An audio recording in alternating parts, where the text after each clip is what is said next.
We're going to have another conversation this morning, and our guest is already seated. He's no visitor, he's no stranger.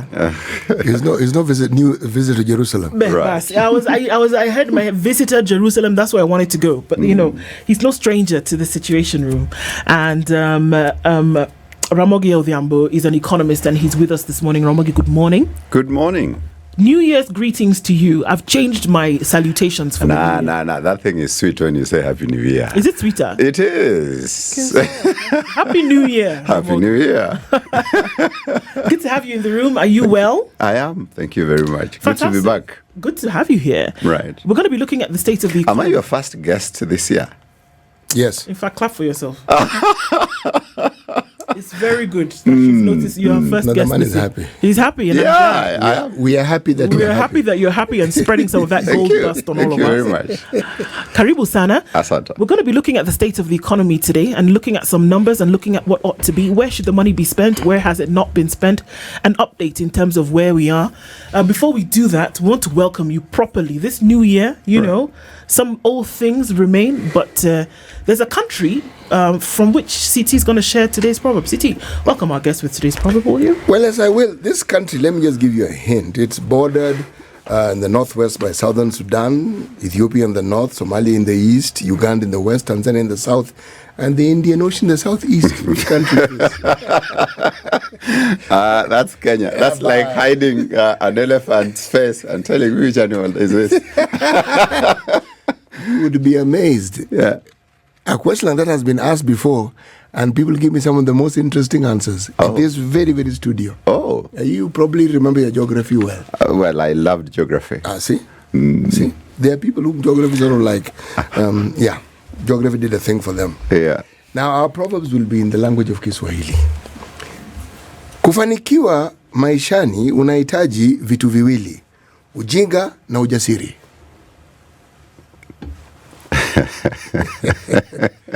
I'm going to leave it to you, man. I learned new words. Sijasema upumbavu. Nimesema tu ujinga. Ujinga. Yes. Kwanza kabisa mimi natoka katika hiyo taifa umesema. But I've never had that msemo or mithali before. So this is my first time interacting with it. But if I might imagine what the proverb means, to be successful, you need a little bit of foolishness, ujinga, and courage.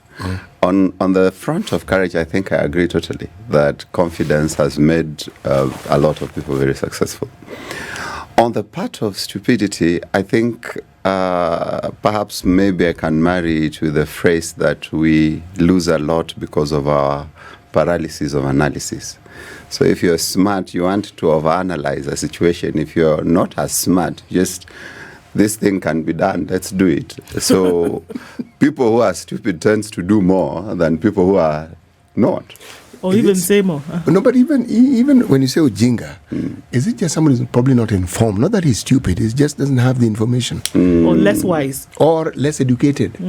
Yes. Yes, because what education does is it provides you a lot of knowledge. Yeah. That's what it does. Right. Yes. Now, as to whether you're schooled or whether you're educated, now, the putting into practice what you've learned will tell us that. But again, somebody who doesn't have that benefit, as you say correctly, right, will use what he has, and he will not. There'll be not too much information running interference with what it is he wants to do. Yeah, because you don't remain a fool forever. Right. I would assume. No, you don't. Right. No, you don't. Yeah. And there was a general feeling, among labor economists, that people who've gone to the university struggle to get employment more than people who've gone to TVET institutions. Because TVET graduates tend to land on any job. Bora kazi. A university graduate, however, knows they're a university graduate. Yes. Yes. And they also know what should suit them. Correct. And also, a lot of what you study in the university is theoretical. Right. Okay. So, I mean, Ramogi, we're looking at an update of the economy this morning, and you know, just to give a little bit of an overview, and say, okay, so here are some spots that perhaps need to be looked at. Right. So, yesterday what's today? Today's Monday, so it was on Saturday. Yes, actually, yesterday it was announced that the Ministry released 50% of capitation, and we heard from CS Ogamba that this is 50% of how much is going to be was required for the year 2025, which is fantastic. 50% in January. Now, whether that was released and whether the schools, two totally different things. We did also hear at the end of last year, which is just 2 short weeks ago, that some counties were yet to pay their staff because, all right, cash flow, a problem. Right. Money hadn't yet come in. We also, have things here and there that were causing issues. Counties, the doctors called off their strike really the last minute because they had not been, certain parts of the CBA, which they went back to work for in May, had not been fulfilled. And the cash flow issue, another one. Right. Again, going back to education, some teachers have been hired, but not on a permanent and pensionable basis because, again, not enough money to be able to get that done. 16,000 classrooms should have been completed by December 2024. That has not happened. I don't think we've even reached the half mark yet. Again, not enough in terms of money to be able to get that done. And yet, helicopters are flying all over the place. Right. The things that you would think would be given attention to are not. To give an update in terms of what's really happening, the economy not doing too badly, food is a little bit cheaper. The president did speak on New Year's Eve, and he talked about in Kisi, and he talked about, what have we done with agriculture? What have we done with education? What have we done to be able to make sure that there's food on the table at a cheaper price for Kenyans? Those would give indications that the economy is doing a little bit better than it was a year ago when, there was the Sufuria revolution like we talk about. Yeah? Is it doing better? Are we looking at an upending of the economy? Where are we? Well, it's a complex question that I get a lot, and to answer it needs some time. But let me try to answer it in 3 parts. The fiscal, the monetary, and the general overview of my expectations moving forward. Every economy is a two-winged bird where we have the fiscal policy and the monetary policy. Actually, let me start with the monetary policy because I think it's the easier one. We are doing much better in terms of the inflation figures that we saw in November. It went to 2.8. In December, it came up to 3%, possibly driven by Christmas buying. Okay. And that demand drove it up to 3% flat. But if you compare it now with the interest rates are still comparatively high, around 11.5%. Our expectations in the coming year is that the Monetary Policy Committee will start to lower the interest rates. I'm trying to avoid monetary easing because last time CT was like, say it as it is. Actually, say monetize it as you like. Yes.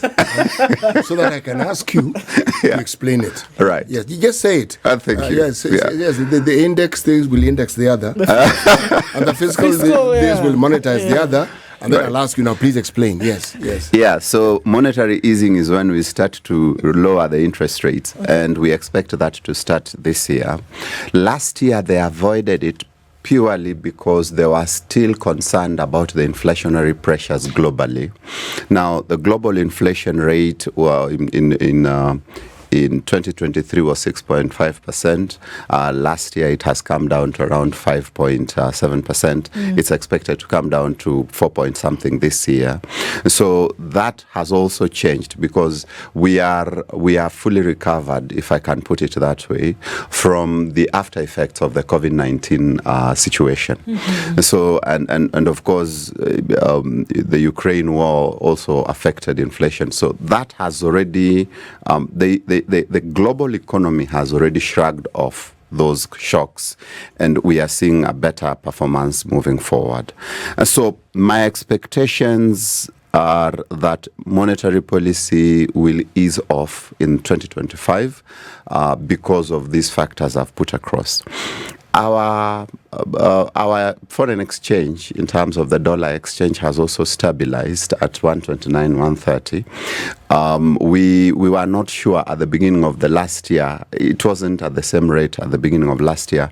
But when now the situation changed around late February, early March, the feeling generally was that we had received some money, some investment from some American fund managers.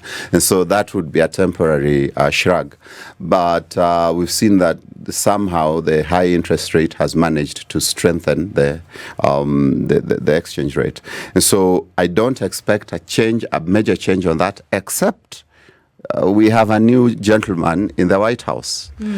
So if he comes up with some, extremist policies, and of course it's the favor that this government enjoyed with the Biden administration is no longer the case, telling from the resignation of the ambassador.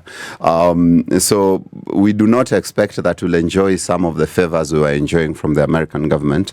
Now, if he comes up with some extremist policies, obviously the exchange rate will be affected. Even if it doesn't, the exchange rate will be affected because a strong president means a strong dollar. And Donald Trump is a strong president. And so that means that we are expecting that the exchange rate will rise a little just to welcome the new president. Okay. Yeah. Is that good or bad for us? It's not good when the exchange rate, when the dollar is strong, it's not good for any developing country because it means all the other currencies will suffer. And so ours will also suffer in the short run. But in the mid to long term, that will be totally dependent on the policies that they come up with at the White House. But this isn't the first time we've had this discussion, or this is not the first time that what you're saying has happened. Right. Now, economists like yourself, what do you then advise governments in anticipation? Because every time a new American president comes in, there's always some movement in the economy. There's always some movement in the financial world. There's always some movement. Yeah, ordinarily what the price rise means, or what the exchange rate rise means, is there's higher demand for dollar. So higher demand for dollar, there's very little governments can do around that. What you can do to counter it is maybe just oversupply of dollar. And right now, I don't think this administration is willing to give out their dollars so easily. So that... I don't think it's what you mitigate all other factors. But on this particular one, you are subject to the market forces. Ramogi, how does this influence the cost of living in the country? Yes, that would influence the cost of living in the country, because what that means is that now the things you are able to buy from China, the things you are able to buy from other countries, and you need the dollar for, you'll probably get more money out of your pocket, more shillings out of your pocket to access them. Mm-hmm. Right. Okay. So, this all sounds very sexy, but at the end of the day, everybody's asking the question, all right, so if I see an economy that is doing really well, that means that I'm able to purchase more. I'm talking about as an individual. I'm not even talking about the policy level, right, where all the, money heads at Treasury are, crunching the numbers. Right. We're talking about when you get onto the street, when you get into public transport, when you get to the market, when you buy. How does that translate to affect you when we say an economy is doing better? Can we see that translate to 55 million Kenyans doing better in their spend? Monetary policy is doing better. The economy, on the other hand, is a bigger animal. Allow me, that question now sends me to the fiscal policy. Mm-hmm. I said it's a two-winged bird. Mm-hmm. There's the monetary and the fiscal. Fiscal simply means tax revenue and the expenditure of the same. Now, this is where the rubber meets the road, mm-hmm, because the tax rate is high. The president has denied that our tax rate is high, but businesses are closing down. 116 just closed down a couple of days ago. Right. Individuals are complaining that they are unable to meet some of the needs they were able to meet before. Households are struggling. If you make an overall household analysis, you will realize that things are not the same as they were. there's this thing we call fiscal consolidation that has been advised by the IMF that we pursue. Fiscal consolidation means that we get as much tax as possible from all the areas we can get it, and not leave out any gaps out of it. This will ensure that the tax we receive is able to pay all debts, including IMFs. Hello. And then, but it will also mean that we have a stronger economy because we can spend much better. This, what's the thing against what consolidation? Fiscal consolidation. Okay, now the understanding is that we raise more money, isn't it? Right. Okay. Does that mean we have to tax people more? No. So there is what we call the Laffer curve. The Laffer curve says... How do you spell this? Laffer. I thought it was Laugh. You are laughing. Funny. It really does sound like a funny curve because I don't understand. So at zero tax rate, I am willing to pay all the tax there is because after all it is zero. At 100%, me and all other Kenyans are unwilling to pay tax because I cannot give all my income. So there needs to be a point of equilibrium where I am willing to pay, but it is also going to make sense to the government. Before that point of equilibrium, you need to raise taxes so that it gets to that point, because anything under, you are collecting less than you can actually collect. Beyond that point of equilibrium, should you raise taxes, you are getting lower money or you are getting lower revenue. Now, we feel that we are beyond the point of equilibrium because the other day, I think Safaricom was told that we need to pay more taxes for our M-Pesa transactions. And then I think they got less money at the end of the year, which tells you that somehow, somewhere, the tax is affecting revenue negatively. When they raised taxes, we started receiving less revenue than what we received before Uhuru came to power. Before Uhuru left power. And so, does higher taxes always mean higher tax collection? The definite answer is no. There is a point where yes, it means higher revenue, but beyond that point, it no longer makes sense.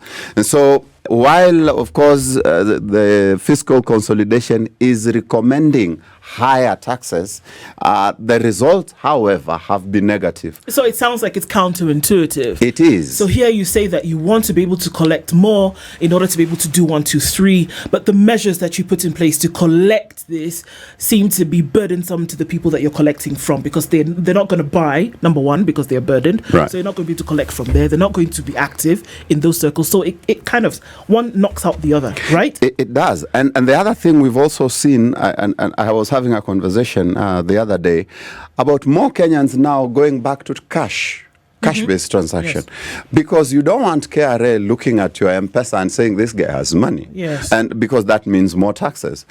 Tax evasion comes when people feel like they are paying too much taxes or when they feel that the taxes they are paying no longer make any difference to their welfare. Okay. And I think that's where we are. So in terms of fiscal policy, we are not doing as good as we should.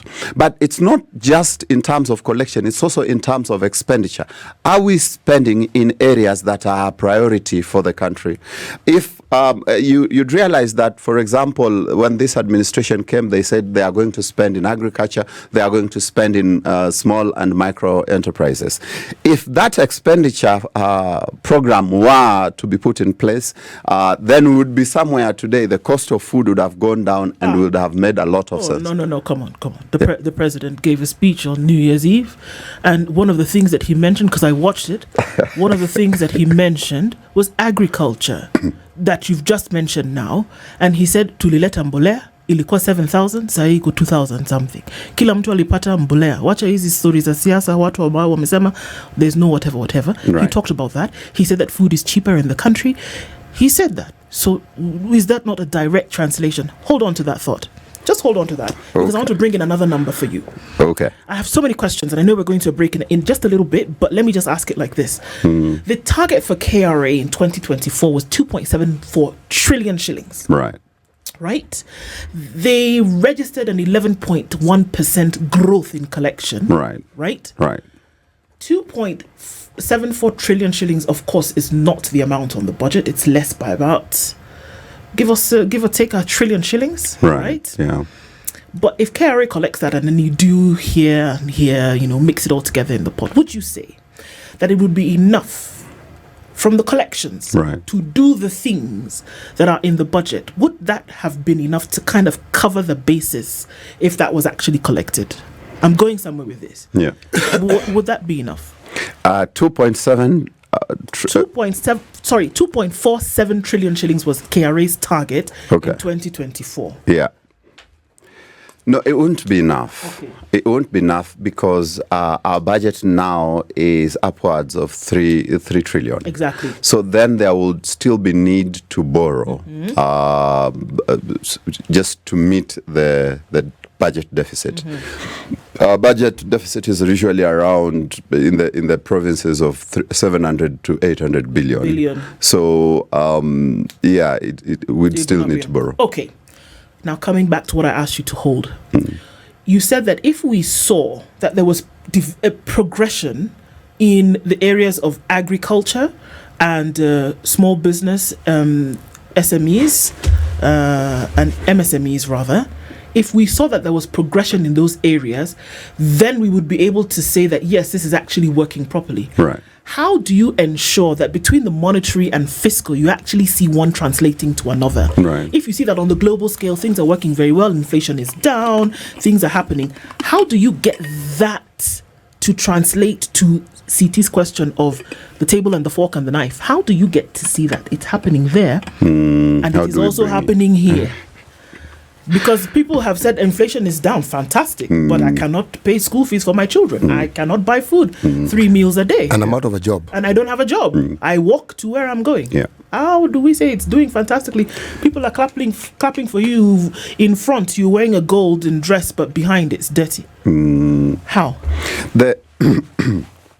I think that's a very good question, and it's a very pertinent question that we've had conversations around with the national government saying that inflation rates have gone down and so Kenyans should clap and be happy, while Kenyans, on the other hand, saying, no, we are not happy because we are unable to pay.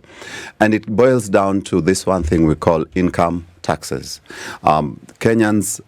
Those Kenyans with income are burdened by taxes, so they no longer have disposable income to spend.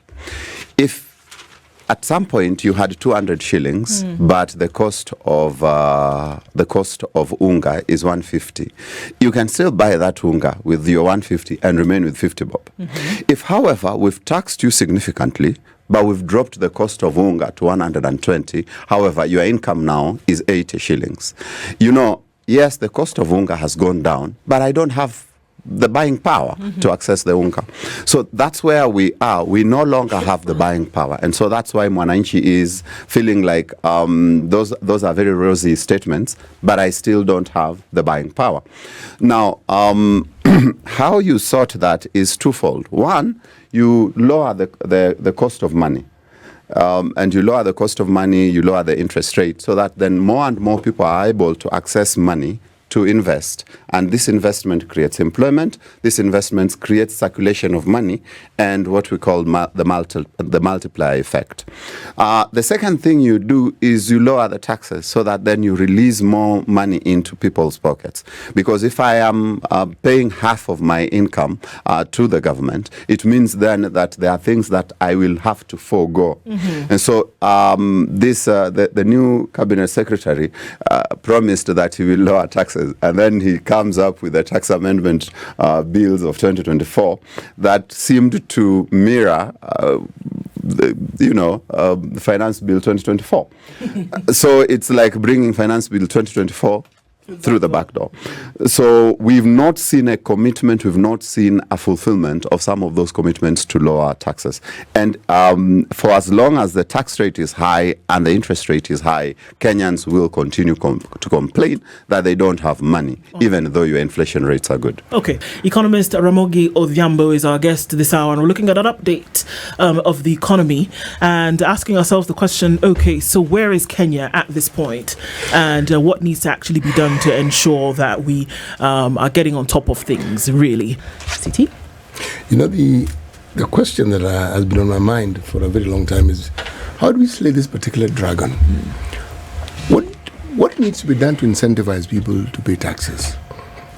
More importantly, what needs to be done to ensure that people have money from which we can actually tax them? Because if what we are seeing is a downturn in the economy, which is what we're seeing, and jobs are being lost, which means people don't have money. If they don't have money, there's nothing to tax.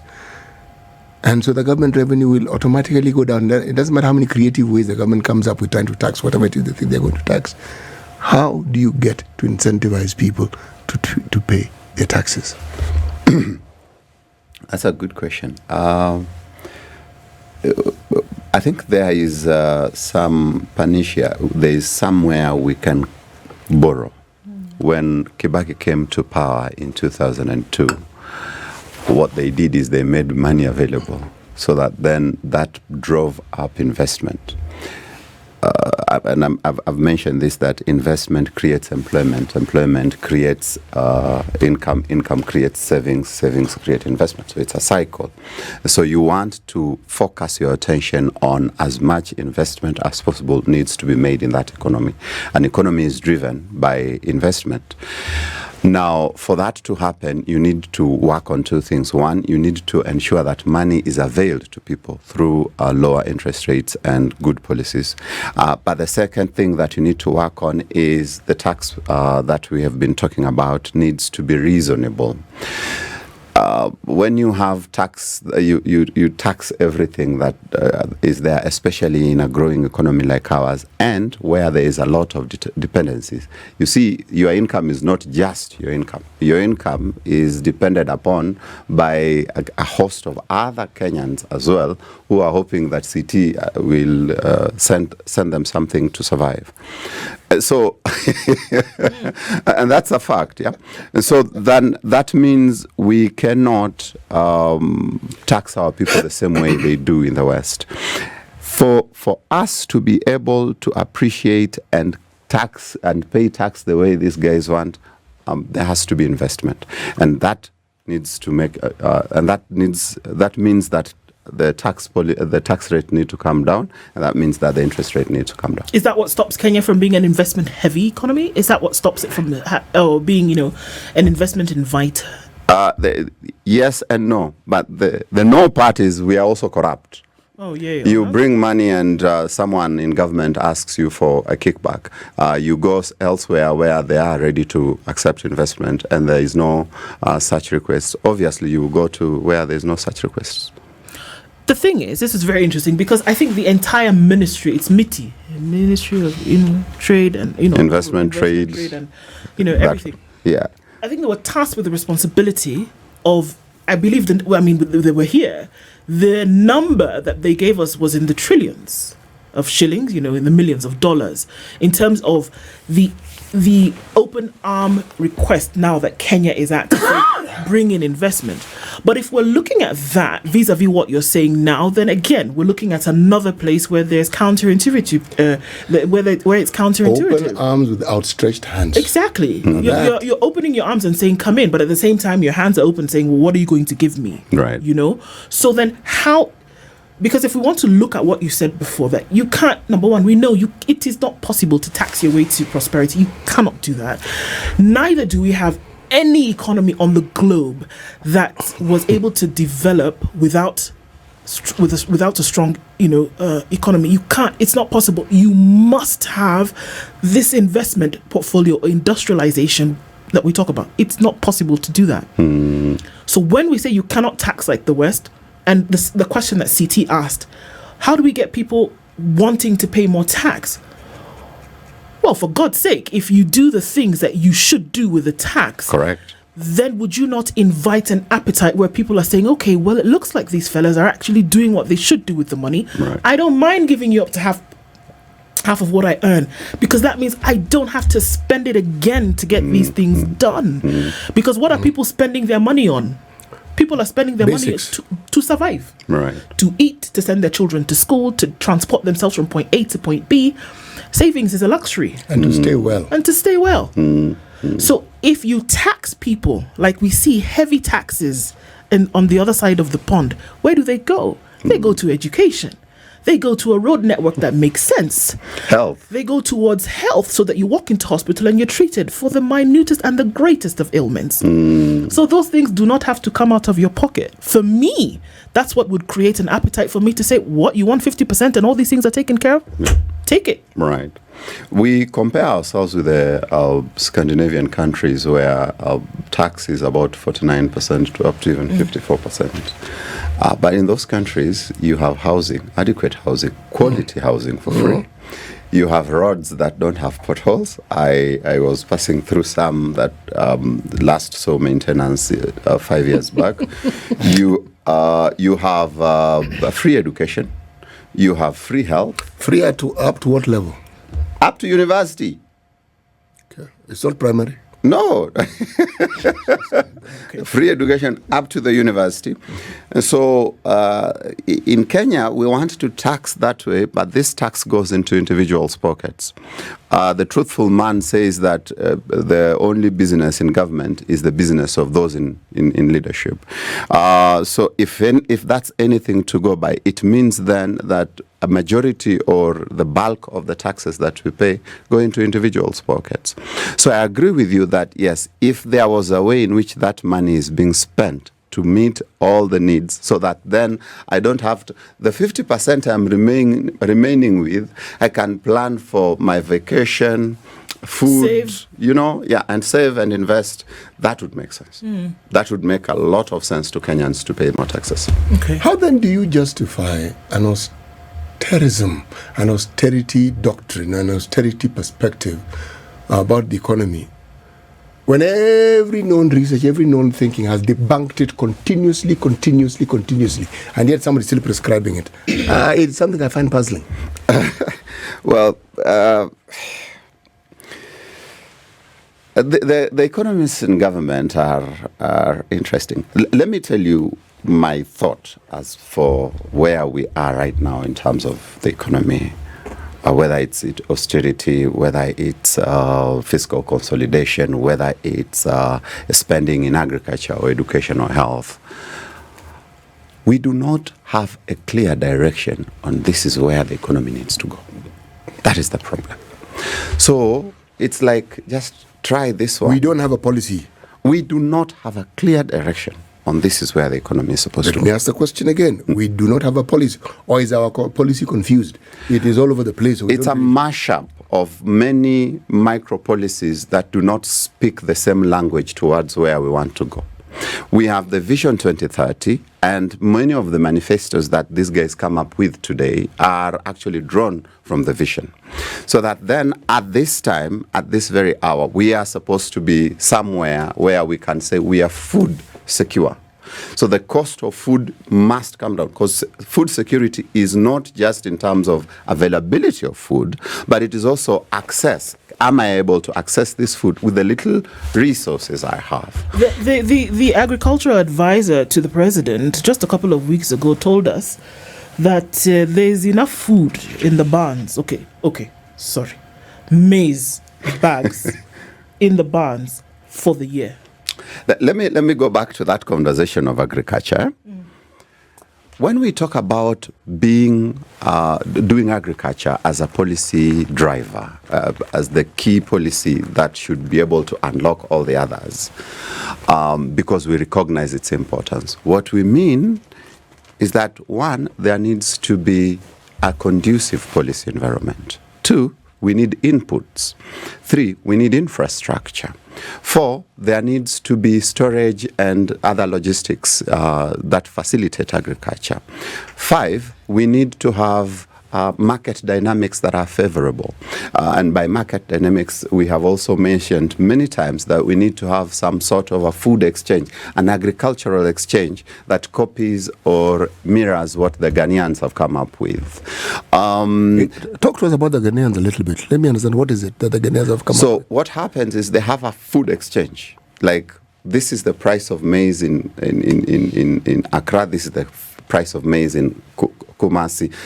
So it's all in one place. You know, this is the price of beans. You know, this is the price.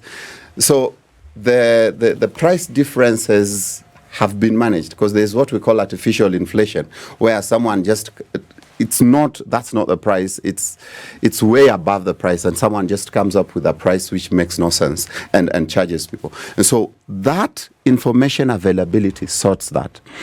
In Kisumu, you can find sometimes that the price of maize is 1,000 shillings more than the price of maize in Kakamega, which is less than 100 kilometers away. Just because somebody wanted to. Yes, just because someone carried it from Kitale and brought it to Kisumu.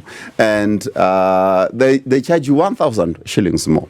Now, if we had an agricultural exchange somehow, then the people in Kisumu would realize, wait a minute, you are being unreasonable with your pricing. I'll go and get in Majengo or in Chavakali and with a lower price. And so that would drive the price lower.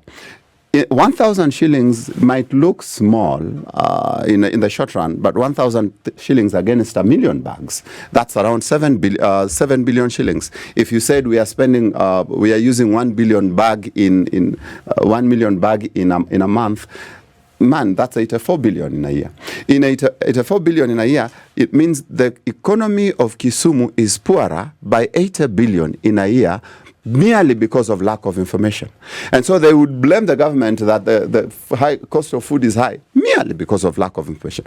And so when you come to agriculture and you say one input, and you ignore all these other things, and you say that because of one input, then our policy of agriculture is very successful, and so we are now proud to say that we are doing something, I think we are missing the point.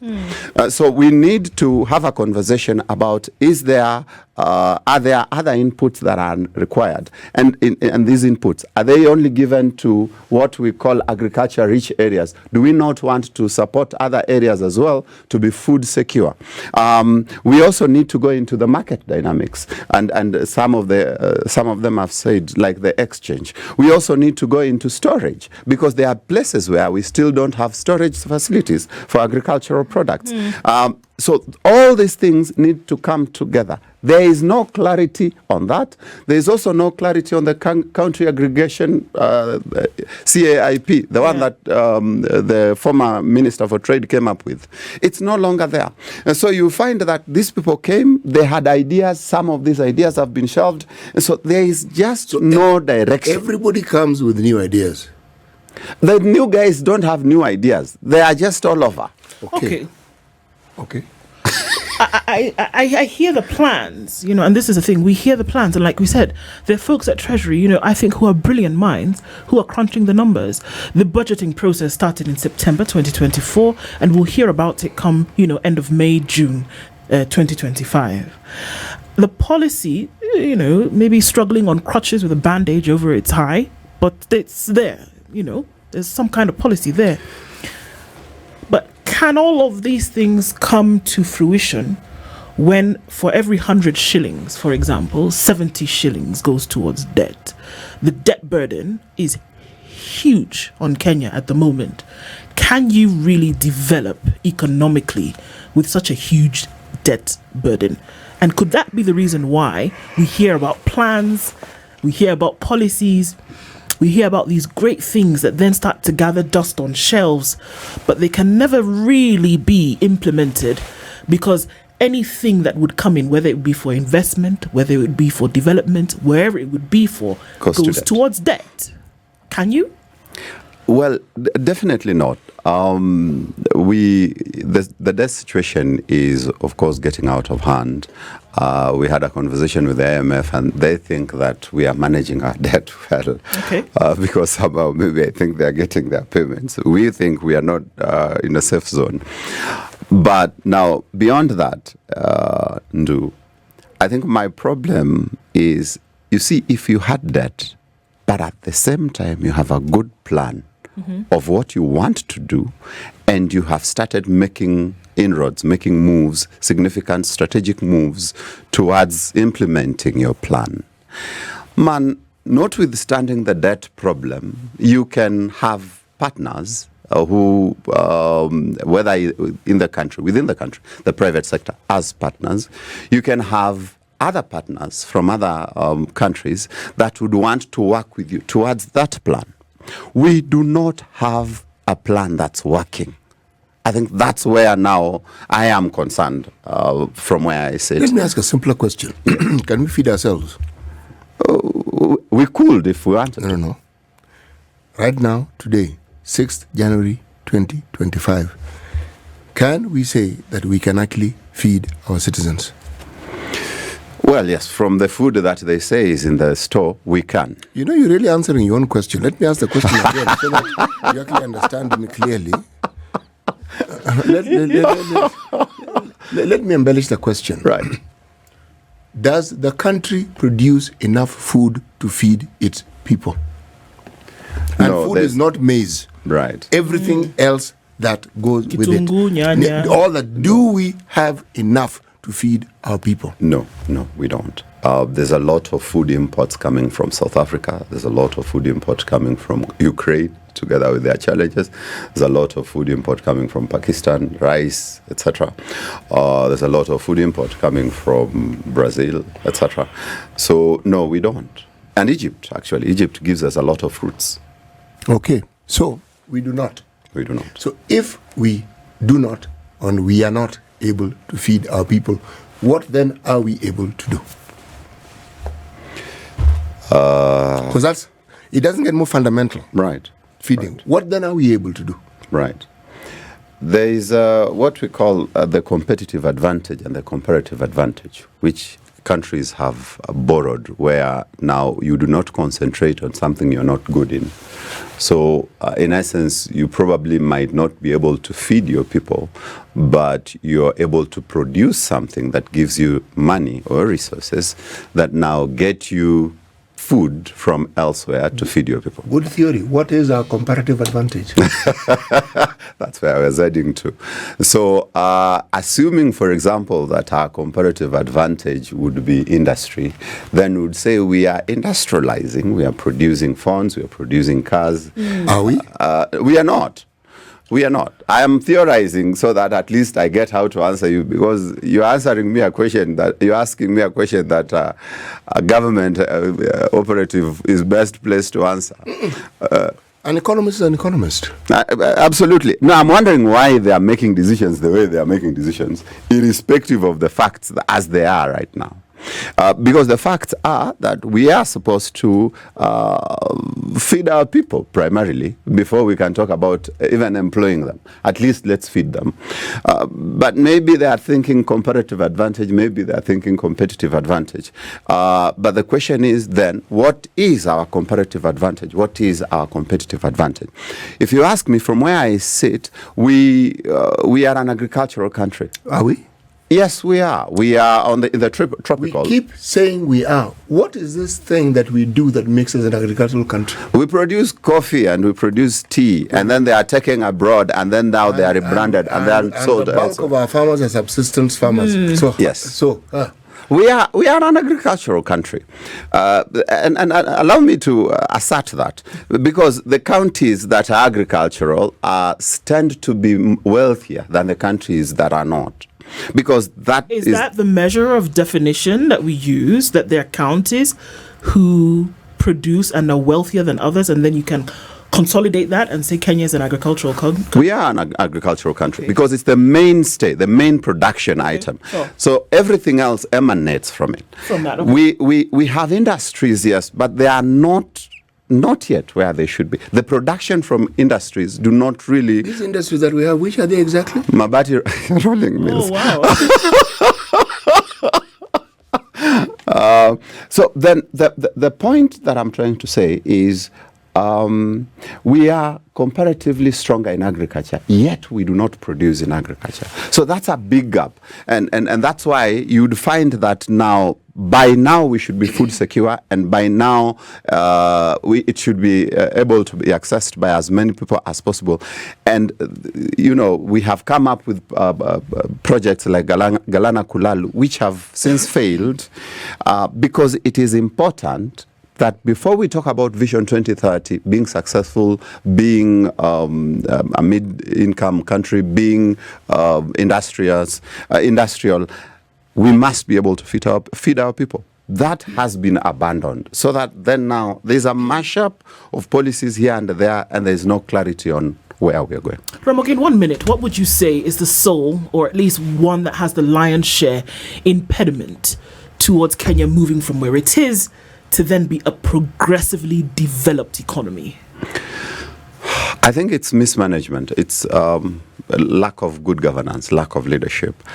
Because if anything about corruption is, if the corruption figures we are seeing are anything to go by, it means that people are in government to do business, to do their own business. So that any policy that is being advanced is what is in it for me, as opposed to what is in it for the country. And if we can shift from that and start electing leaders that are worth their salt, we'll probably make progress. You see that time coming? I hope so. You have Okello tomorrow. You can ask him if he's the guy. No, we will ask him. But as you leave, let me just mention one thing. Right. 8 years of Idi Amin's rule, when Uganda was in turmoil, they could feed their people. It's about making the decision to do certain things, in my Right. opinion, and just decide that you're going to actually get them done. Right. And I think that there you start to see things move.